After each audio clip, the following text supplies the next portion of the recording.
Well, good evening, everybody.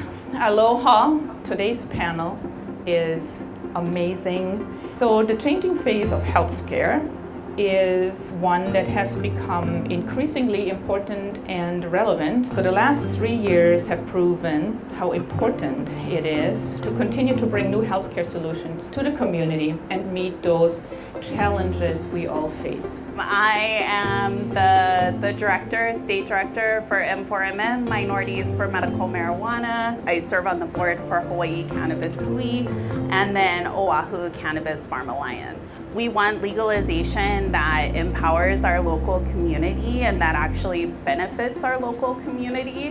When we look at cannabis, cannabis has a lot of social justice issues, especially when it comes to Hawaii. I wanted to create access, and really for me, my motivation was more tied to justice. I don't think that anybody should ever be in jail for using a plant. We have a lot of very talented people who are missing out on job opportunities because they use cannabis as medicine. When it comes to cannabis use, product selection is key. Really what it comes down to is proper education and dosing guidelines. There's a correct dose for everybody, and cannabis can be treated like all pharmaceuticals, and it can be titrated properly. What do you do with people who are mentally ill? You think about where we started 200 years ago. I mean, 200 years is a long time, and things have changed dramatically. And for probably all of human history until 200 years ago, people with mental illness weren't thought to have mental illness. They were thought to be deranged, deficient, defective, demon-possessed. But with the modernization of medicine, psychiatry modernized as well. A lot of people who have mental health needs have a hard time getting hospital care when they need it.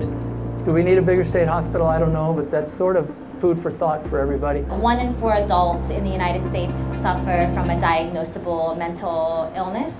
You know, any doctor, psychiatrist, psychologist can tell you how hard it is to provide effective treatment for people who are suffering from depression, anxiety. That's why we have such a great coalition of medical professionals that are trying to find alternatives, and a lot of them are resorting to ketamine, which is pretty effective, but not as effective as psilocybin.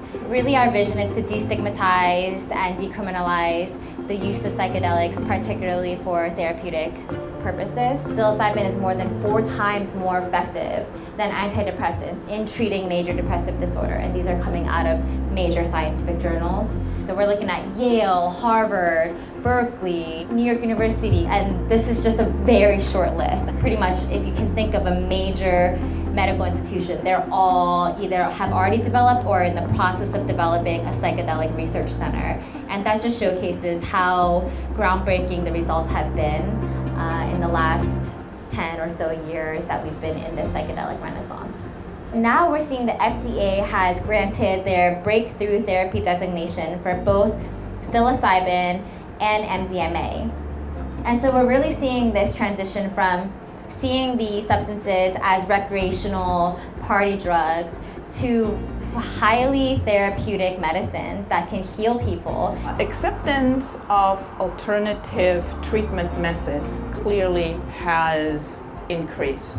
This conversation here is indicative of that.